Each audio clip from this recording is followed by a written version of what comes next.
In this video, we're going to speak about, is there a right way to throw 90? And if it is, what it is.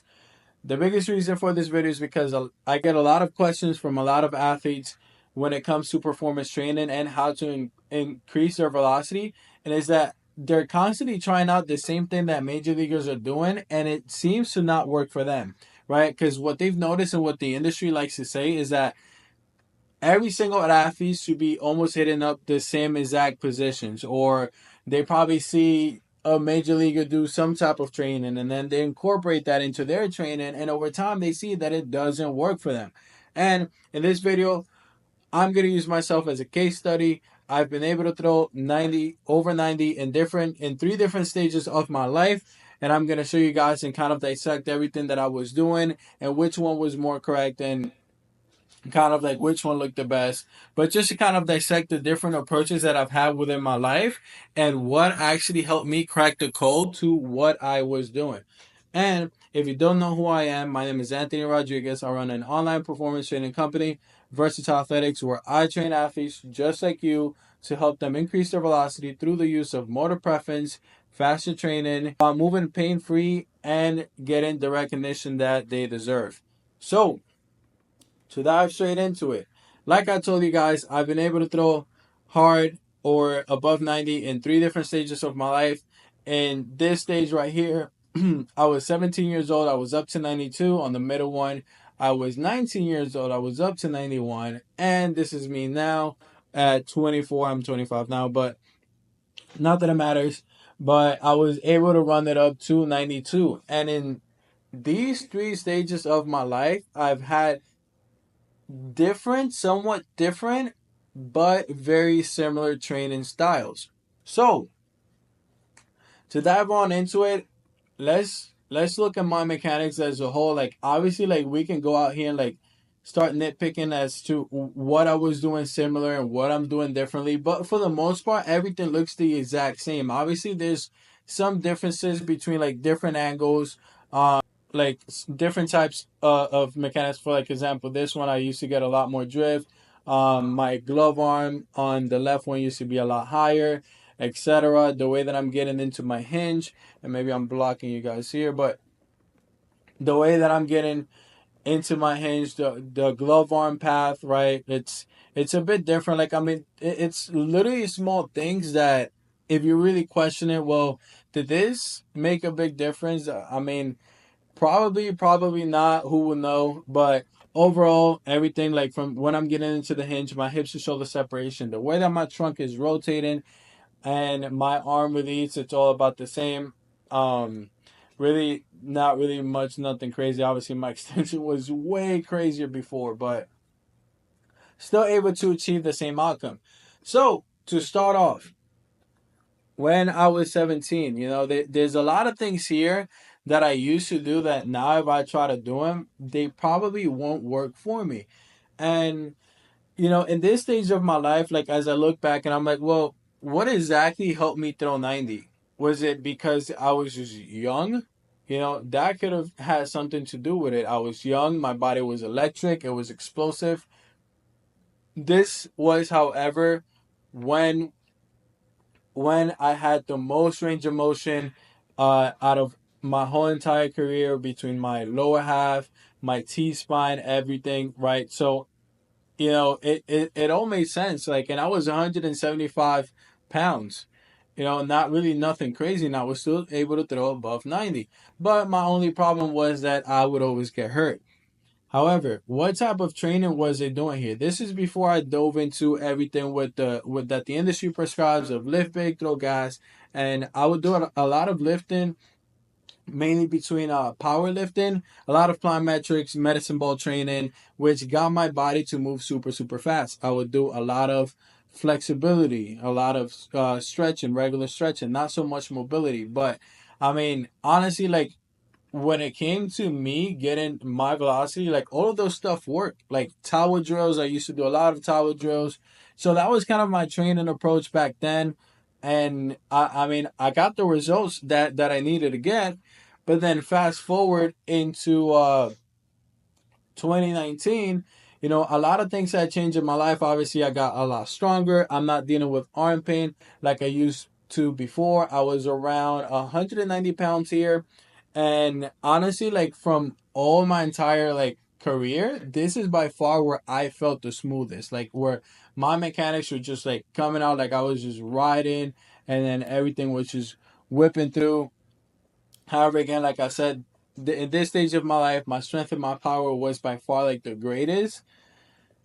And like to what difference did it really make? I mean, I was still around the same velocity. It was 90, 91. I mean, nothing really changed, but my flexibility and my electricness was not the same. So who would have probably thought that? I mean, well, if I probably had the same flexibility and the same explosiveness, like would have I probably thrown harder? Who knows? But in this stage of my life, that's what had worked for me, right? What had worked for me was getting more mobile, being more quiet within my delivery, and just allowing my newer power and strength to just complete everything through within my action. And I can actually play this in a faster speed. You guys can see how much more explosive I was when I was younger, and now when I started getting older, I was a little bit more kind of like passive. Everything would just get into its deep ranges, right? So that's already a different analogy of thinking. I wasn't doing the same drills. I was doing a lot of medicine ball drills, like throwing wise with the 2 pound medicine balls. Um, I was doing some lawn tossing here and there. Other times I would just come in on the line drive. When I was a lot younger, I'd do a lot more lawn tosses, but I would lawn toss I would lawn toss with softballs with nails inside them because I train in Dominican Republic, so that's what they taught me out there. I mean, man, it worked for me. But if I try to do that now, it's probably not gonna be the best, right? So again, like in this phase at 19 years old, I was already introduced to strength training. When I was first introduced to it back in 2017, where I was just 18, my velocity dropped. I went from throwing 90 to literally throwing 78, 80, 82. And then it wasn't until I incorporated velocity training, kind of throwing more medicine balls, doing a lot more plyometrics along with the weightlifting, that's when my body skyrocketed back up. And I was still struggling with some mechanical cues, knowing kind of like what to cue it. But, either way, it worked out for this scenario in my life. And I wasn't doing no towel drills like I used to before. Obviously, like my training approach differed and my flexibility wasn't the same. Now, fast forward to me being here at 24 years old. You know, I did a road to 95 not so long ago. I got up to 92. I had to stop because I was getting super busy with training athletes and helping them do the same. But, after looking back into my career from having so many ups and downs, from being able to throw above 90, I was even up to 94, but losing all of that, throwing low 80s, then mid 80s. After I graduated college and I look back into it, you know, I was I was lost in the sense of like what my body wanted to do because I was introduced to a lot of these different training modalities of like lift, big, throw, gas, and I would buy into it and I would start doing it, and I never really saw any results into it. Like I would be even more stiff, my mobility decreased. Even though I was getting stronger, I was getting slower. So how exactly was that helping me? I was gaining more weight. So it all really wasn't working out the best for me, and I was just simply following what the industry was saying. I needed to be heavier because mass equals gas. I needed to be stronger because mass equals gas, and that only got me some low to mid 80s, probably high 80s here and there, and that was just what the industry was prescribing. But I didn't know any better. However, I have to look back into it. I noticed that there was a similar trend between all these different types of training modalities and like when I actually shot back up to 90, and it wasn't I didn't have that realization until I learned a lot about motor preferences. So motor preferences is the way that your body prefers to move. I learned as to how, well, this is why I'm getting the flexion that I'm getting. This is why I'm getting the separation that I'm getting. And this is why my arm is rotating the way that it is. This is why my hands are separating the way that it is. Every single thing, this is why my leg is blocking the way that it is. Every single thing just made sense. It made sense as to why every time I would just lift big, right, and try to throw gas, whatever the industry calls, it would backfire on me. So meaning that training modality did not work for me, right? Even though I did incorporate here bits and pieces of everything, and once I got stronger, my pain, yes, my arm pain did really go away, but I would lose range of motion, but I will overcompensate for that through something else, whether it's being more explosive or whatever it was. And I was still able to get up to 92. Obviously, like you guys can see how much heavier I am. I was up to 204 pounds here. And I'm still moving the same exact way, but obviously I'm a lot stronger. But the biggest difference is that had the most impact in my career was literally velocity training. And when I say velocity training, I mean more like training with plyometrics, training more, medicine ball throws, being quicker, being more explosive on top of obviously moving large weight quick enough as well. And this is just to kind of show you guys there's a lot of different training modalities out there that the industry says that you guys should be doing and is going to obviously equal out to a lot of more higher velocities. But when I bought into that, and obviously this is my own case study, this doesn't mean that it has to be for you. But when I bought into that, my velocity decreased. I would deal with more arm pain. I would get even stuck. I wasn't even getting playing times because I try to do what's best for me, and it was just backfiring on me, right? So overall, what I'm trying to say is that every single person has different motor preferences, right? Your body will prefer to move a certain way. Your body will prefer to strengthen or either move at higher velocities or probably just get more hypertrophy, get bigger, right? Because that's what is going to help you optimize what you need to get done. And in that case, that wasn't really the sense of me. Yes, even though I gained weight, even though I got stronger, all of those things play a role in me being more explosive and actually including what my body needed to perform at the level that it needed. So, is there a right way to throw 90? Hell no, there isn't. It's all dependent on to who you are again.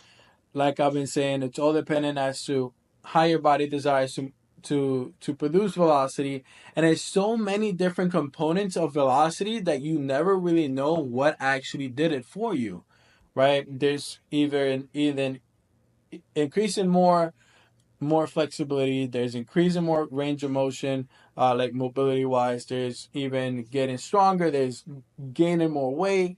There's moving weight quicker, getting more explosive, jumping quicker, running quicker. Sleeping more. Like who knows? There's so many different variables that play an effect, or even the way that you think about your mechanics that you can throw 90 in many different ways like I've done in my career with different training modalities, different thoughts, different cues, and it's worked for me. But when I try to deviate and do something else that the industry was calling again, like it just didn't work for me. So what you see out there is it doesn't mean that it's 100% right. If you do it and it works for you, then congratulations. I mean, you won the lottery. But the best way to truly know how or what you need to do in order to throw 90 is literally knowing what your motor preferences are. That's going to give you a clear roadmap on how to train, and that's exactly what I did with myself after I graduated college. I wasn't throwing for a while, and I went from 76 to 91 in 12 weeks. And then in over 15, 16 weeks, I got up to 92. And it was just all literally training what my motor preferences wanted. Because I've noticed the trend in the past, and after learning about motor preferences, I was like, well, this is why this never worked for me, and this is why this worked for me. So every single person is different. Every single person will have a different recipe to unlocking the true potential and throwing 90 It's just a matter of figuring what that is for you. And if you want to figure out what that is for you, in my program, I do motor preference training. So run you through an assessment, find out what your body prefers to do, how your body prefers to think and move, and then we develop the whole entire program in accordance to that. So hopefully that was a lot of help for a lot of you guys who are trying to wonder and like think about, well, what is the proper way that I should be throwing 90? And there is no proper way. The proper way is what your body calls. Your body calls a shot, and then you just, you know, what you see from the outside is just what the central nervous system called from within. So again, if you're trying to know what your motor preferences are, let me know. Fill out the application is going to be down here below, and then book in a call with me, and we can speak about where you are in your situation and how my program can benefit you in throwing harder, moving pain free, and getting the recognition that you deserve. And until next time, I'll see you guys.